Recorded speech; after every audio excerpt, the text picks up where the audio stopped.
Section 33 of IPC car लोप।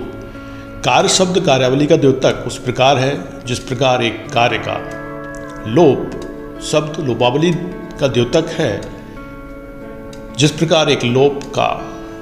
यदि हम इसको ध्यान से समझें तो हम समझ सकते हैं कि इसमें कार्य और लोप के बारे में बताया गया है। सेक्शन 32 में परिभाषित कार्य को अधिक स्पष्ट किया गया है। कार्य में न केवल एकल कार्य सम्मिलित हैं, वरन इसमें एक ही संव्यवहार निर्मित करने वाली विभिन्न कार्यों की श्रृंखला सीरीज ऑफ एक्ट्स का भी समावेश किया गया है। सेक्शन 32 को सेक्शन 33 के साथ पढ़ना चाहिए। कार्य में एक या एक से अधिक कार्य हो सकते हैं, उसी प्रकार लोप में एक या एक से अधिक लोप हो सकते हैं, जिन्हें हम अवैध लोप कहते हैं। इसमें मामला था ओम प्रकाश बनाम राज्य, AIR 1961, सुप्रीम कोर्ट 1782। इस मामले में यह निश्चित किया गया कि सेक्शन 33 के अनुसार कार्य से तात्पर्य केवल एक विशिष्ट कार्य से नहीं है, बल्कि इसमें कार्यावली कार्यों की श्रृंखला का भी समावेश है।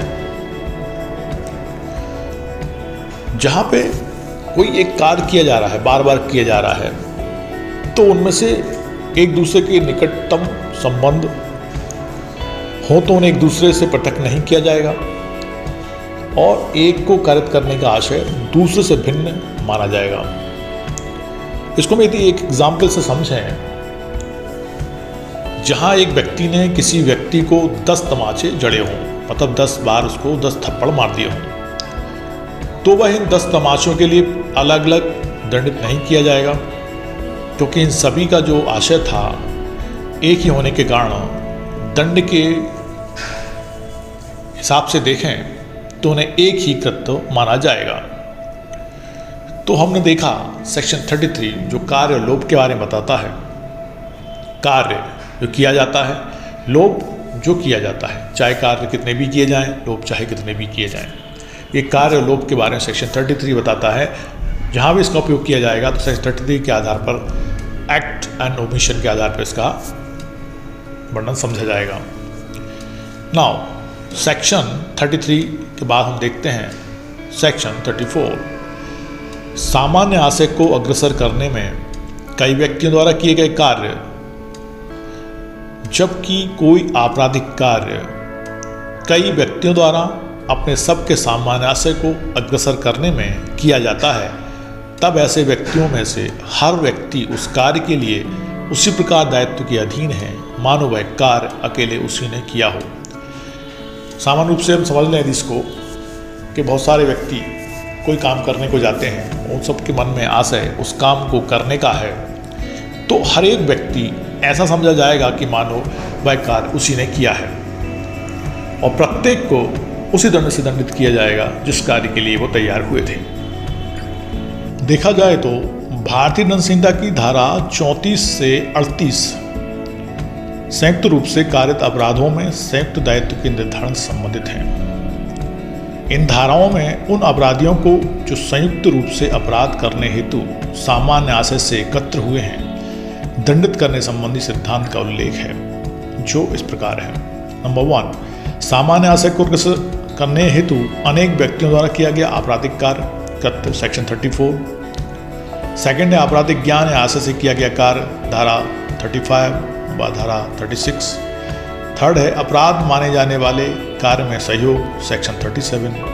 और चौथा है अपराध कार्य से संबंधित व्यक्ति अलग अलग अपराध के दोषी हो सकते हैं, सेक्शन 38। वहीं धारा 34 का जो मुख्य उद्देश्य है वो है जहां अनेक व्यक्तियों द्वारा संयुक्त रूप से किए गए अपराध के मामले में यह विभेद करना कठिन हो या यह प्रमाणित करना कठिन हो कि उनमें से प्रत्येक ने उस अपराध में क्या और कितना भाग लिया है, तो उनमें से प्रत्येक को दोषी माना जाएगा।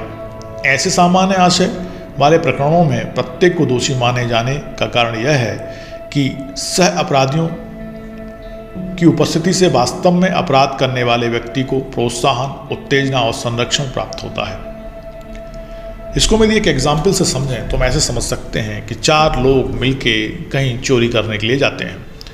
चोरी करने में ABCD 4 लोग हैं।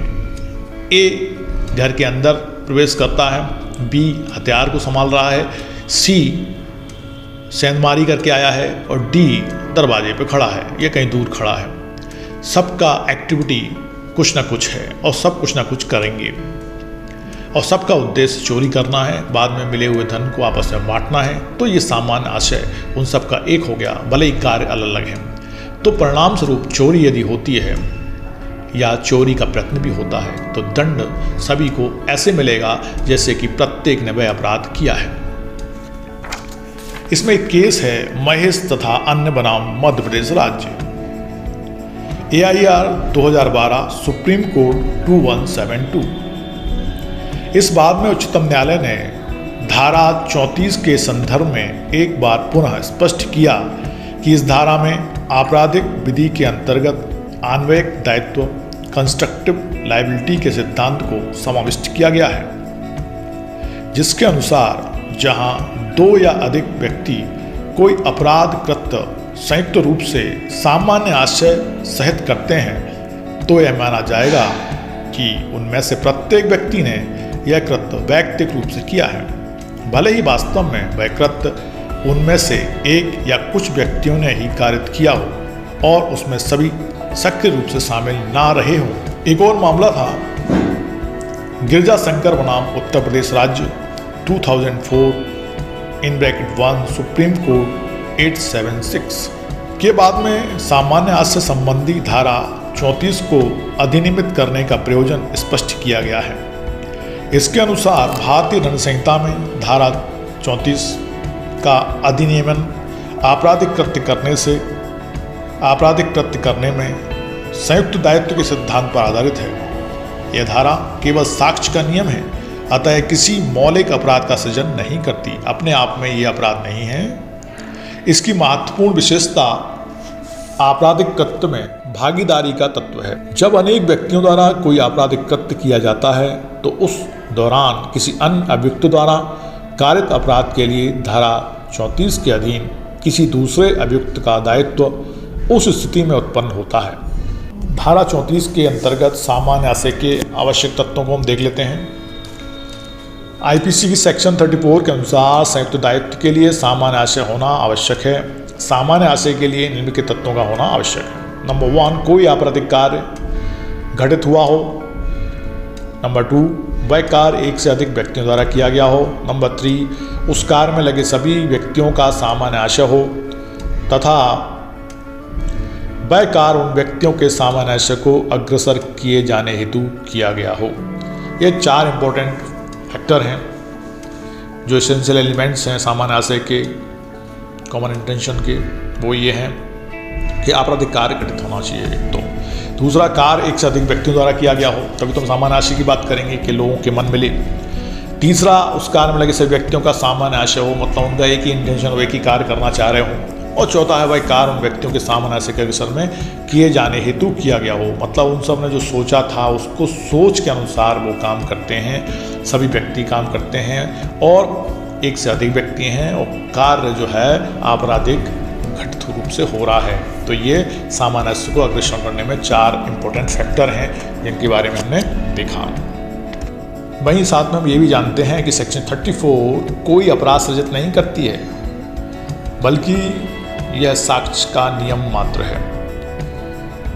साक्ष्य का नियम है, अपने आप में यह अपराध घटित नहीं करती है, क्योंकि जिस सामान्य आशय के साथ में लोग काम करते हैं, जिस अपराध को करते हैं वो दंडनीय हो जाता है और वो सब उस सामान्य आशय के कारण दंडनीय हो जाते हैं उस अपराध के लिए। इसमें एक मामला था कश्मीरा सिंह बनाम पंजाब राज्य, AIR 1979 सुप्रीम कोर्ट 1435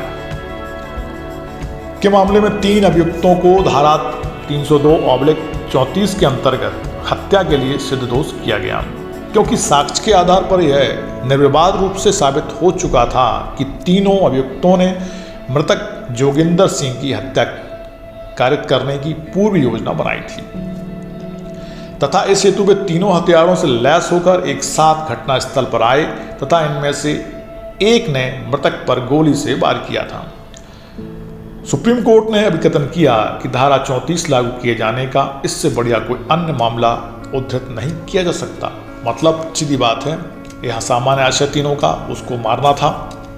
तीनों हथियार से लैस होकर वहाँ उपस्थित होते हैं, उनमें से एक बार करता है तो तीनों चूंकि उपस्थित भी हैं और तीनों का मना स्थिति भी एक सी है और तीनों उसको मारना चाहते हैं, तो सामान्य आशय 34 और सेक्शन 302 यहाँ पे लागू होती है और उसके साथ में उसको दोष सिद्धि बिल्कुल उच्चतम न्यायालय ने कहा बिल्कुल सही है और सेक्शन 34 का ये अच्छा उदाहरण है। सेक्शन 34 ऑफ आईपीसी के बारे में ढेर सारे एग्जाम्पल कमेंट्री बुक में दिए हुए हैं, किसी बुक से भी आप देख सकते हैं नए केसेस और उसके आधार पर समझ सकते हैं। अब हम देख लेते हैं सामान्य आशय सेक्शन 34 और सामान्य उद्देश्य धारा 149 में क्या अंतर है। सामान्य आशय तथा सामान्य उद्देश्य में अंतर को समझने के लिए दंड संहिता की धारा 149 को थोड़ा देख लेते हैं। सेक्शन 149 कहती है कि यदि विधि विरुद्ध जमाओं के किसी सदस्य द्वारा उस जमाओं के सामान्य उद्देश्य को अग्रसर करने में अपराध किया जाता है या ऐसा अपराध किया जाता है कि जिसका किया जाना उस जमाओं के सदस्य सामान्य उद्देश्य को अग्रसर करने में संभावित जानते थे,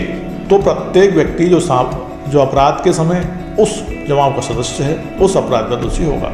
इससे स्पष्ट है कि सेक्शन 34 तथा सेक्शन 149 दोनों ही संयुक्त दायित्व से संबंधित हैं और दोनों में ही अपराध में शामिल व्यक्तियों को दूसरे व्यक्तियों के कार्यों के लिए दायित्वाधीन ठहराया जाता है, क्योंकि धारा 34 के अंतर्गत वे सामान्य आशय को अग्रसर करने के लिए अपराध कार्य करते हैं तथा धारा 149 के अंतर्गत व्यक्ति स्वयं को अवैध जमाव का सदस्य बनाकर उस जमाव के सामान्य उद्देश्य को अग्रसर करने में सहभागी होता है। ऊपरी तौर से यदि देखें तो सामान्य आशय और सामान्य उद्देश्य एक जैसे प्रतीत होते हैं, परंतु वास्तव में इनमें पर्याप्त अंतर है और वो अंतर हम इन निम्नलिखित पॉइंट्स के आधार पर समझ सकते हैं। नंबर 1 है सामान्य आशय। तो सेक्शन 34 के अंतर्गत निहित सामान्य आशय के लिए यह आवश्यक है कि सभी व्यक्तियों ने पहले से योजना बना ली हो, उस योजना के अनुसरण में कार्य किया हो और उनके मस्तिष्कों का मिलन हुआ हो। सामान्य आशय कई आवश्यक तत्व, परंतु सामान्य उद्देश्य में अपराध कारित करने की प्रबल संभावना प्रधान तत्व है। अपराध कारित होने की प्रबल संभावना ये प्रधान तत्व है। अभियुक्त ने सामान्य उद्देश्य से कार्य किया, ऐसा तब माना जाएगा यदि उसे उस कृत्य के स्वाभाविक परिणामों की संभावना का ज्ञान रहा हो कि यदि मैं ऐसा करूंगा तो परिणाम स्वरूप ये होगा। ये संभावना का ज्ञान उसको पहले से है, तब वो सामान्य उद्देश्य के अंतर्गत आ जाएगा। सेकंड पॉइंट आता है कार्य में सक्रिय भागीदारी। सक्रिय भागीदारी के आधार पर सेक्शन 34, 30 और 149 में भी डिफरेंस है। सेक्शन 34 लागू होने के लिए आवश्यक है कि सामान्य आशय को अग्रसर करने में कार्य किया गया हो तथा उसमें शामिल प्रत्येक व्यक्ति की उस अपराध कार्य में कोई ना कोई सहभागीदारी आवश्यक है। वहीं दूसरे शब्दों में इस धारा के लिए व्यक्ति का अपराध करने में प्रत्यक्षता अथवा परोक्षता भाग लेना आवश्यक है। किसके लिए? सेक्शन 34 के लिए। वहीं 149 के लिए आवश्यक नहीं है कि विधि विरुद्ध जमाओं में सभी सदस्य अपराध में सहभागी। थर्ड है सदस्य संख्या। यदि हम नंबर ऑफ सदस्य संख्या देखी जाए तो सेक्शन 34 में लागू होने के लिए अभियुक्तों की संख्या 1 से अधिक होना आवश्यक, जबकि सेक्शन 149 केवल उसी दशा में लागू होती है जब विधि विरुद्ध जमाव में कम से कम 5 सदस्य हो, क्योंकि विधि विरुद्ध जो जमाव की परिभाषा उसके अंतर्गत 5 या 5 से अधिक सदस्य की बात कही गई है। सेक्शन 34 के लिए अभियुक्तों की न्यूनतम संख्या 2 होनी चाहिए, जबकि धारा 149 के लिए सदस्यों की न्यूनतम संख्या 5 होना आवश्यक है। फोर्थ पॉइंट है व्यापकता। दोनों धाराओं में जो प्रावधान दिए गए हैं उनकी व्यापकता पर हम दृष्टिगोचर करें तो सेक्शन 34 में उपयुक्त जो शब्दावली है वो है सामान्य आशय का अर्थ अधिक व्यापक है, क्योंकि इसे ना तो परिभाषित किया गया है और ना ही परिसीमित किया गया है। परंतु धारा 149 के अंतर्गत जो शब्दावली प्रयुक्त की गई है वो है सामान्य उद्देश्य को परिभाषित भी किया गया है और इस धारा का प्रवर्तन उन 5 अवैध उद्देश्यों तक ही सीमित है जिनका उल्लेख इस धारा में किया गया है। इस दृष्टि से धारा 149 का विस्तार सेक्शन 34 की तुलना में पर्याप्त रूप से सीमित है। 5वां पॉइंट आता है अपराध का सृजन। तो सेक्शन 34 अपने आप में कोई अपराध का सृजन नहीं करती है। सेक्शन 34 के उपबंध केवल आपराधिक दायित्व के सिद्धांत को ही प्रस्तुत करते हैं तथा इसके अंतर्गत किसी अपराध विशेष का सृजन नहीं होता है और इसलिए केवल सामान्य आशय के लिए कोई भी दंड का प्रावधान नहीं रखा गया है। इसके विपरीत जो धारा 149 है वो निश्चित अपराध विधि विरुद्ध जमाव का सृजन करती है और जिसके लिए अभियुक्तों की निश्चित संख्या, निश्चित दंड दिया जा सकता है। छठवां है सेक्शन 34 के अंतर्गत अपराधी शारीरिक तथा मानसिक दोनों रूप से अपराध कार्य में सहभागी हो तथा सामान्य आशय को अग्रसर करने में सहकार्य करता है, जिसकी परिणति किसी अपराध में होती है। वहीं सेक्शन 149 के अंतर्गत व्यक्ति को केवल इसलिए दंडित किया जाता है क्योंकि वह उस समय विधि विरुद्ध जमाव का एक सदस्य था। जब उस जमाव के किसी व्यक्ति द्वारा अपराध कारित किया जा रहा हो, अतः यह आवश्यक नहीं है कि उसने स्वयं ने अपराध किया है या वह अपराध में सहभागी रहा हो। अपराध में सहभागी भी नहीं है और स्वयं उपस्थित भी नहीं है, उसने स्वयं अपराध भी नहीं किया है, वह अपराध में सहभागी रहा हो, यह आवश्यक नहीं है। छठवां, इससे स्पष्ट क्या हो रहा है कि आवश्यक नहीं है कि उसने स्वयं ने कोई अपराध किया हो या वह अपराध में सहभागी रहा हो। तो सेक्शन 149 अपने आप में अपराध है और सेक्शन 34 अपने आप में अपराध नहीं है। तो इन डिफरेंसेस से हम समझ सकते हैं ऐसे सेक्शन 34 सामान्य आशय और सेक्शन 149 सामान्य उद्देश्य में क्या अंतर है। अब हम बात कर लेते हैं सेक्शन 34 के अंतर्गत सिद्धि का भार जो है, बर्डन ऑफ प्रूफ किसके ऊपर है। सेक्शन 34 लागू करने के लिए कंक्लूसिवली या निश्चय रूप से साबित किया जाना आवश्यक है कि अपराध कृत्य अनेक व्यक्तियों द्वारा किसी सामान्य आशय को अग्रसर करने के इरादे से किया गया है। मतलब क्या हो गया इसका मतलब हो गया कि अभियोगजन पक्ष द्वारा यह साबित किया जाना चाहिए कि वह अपराध में सहभागी सभी अभियुक्तों का उस अपराध को कारित करने में सामान्य आशय विद्यमान था, भले ही वह कृत्य उनमें से किसी एक या अधिक अभियुक्तों ने कार्यान्वित किया है। कुछ महत्वपूर्ण बात हम देखेंगे जो बर्डन ऑफ प्रूफ संबंधित हैं सेक्शन 34 के। गुप्तेश्वर नाथ ओझा बनाम बिहार राज्य 1986 CRLJ 1242 सुप्रीम कोर्ट। जो ये मामला था, इसमें जो अपीलेंट है अपराध के घटनास्थल पर मौजूद थे तथा मृतक को पीटे जाने के पक्ष में जोर जोर से चिल्ला रहे थे,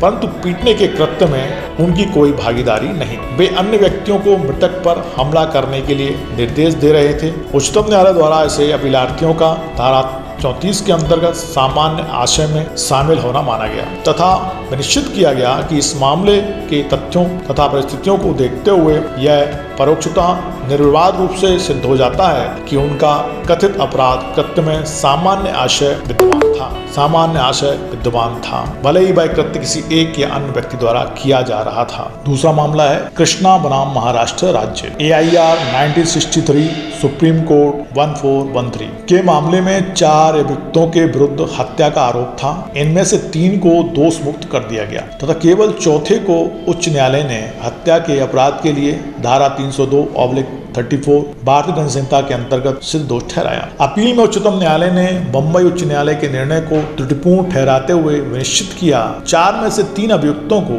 दोष मुक्त किया जाना स्वयं में यह साबित करता है कि चौथे अभियुक्त का अकेले सामान्य आशय हो ही नहीं सकता, अतः उसे धारा 34 के आधार पर सिद्ध दोष नहीं किया जा सकता है।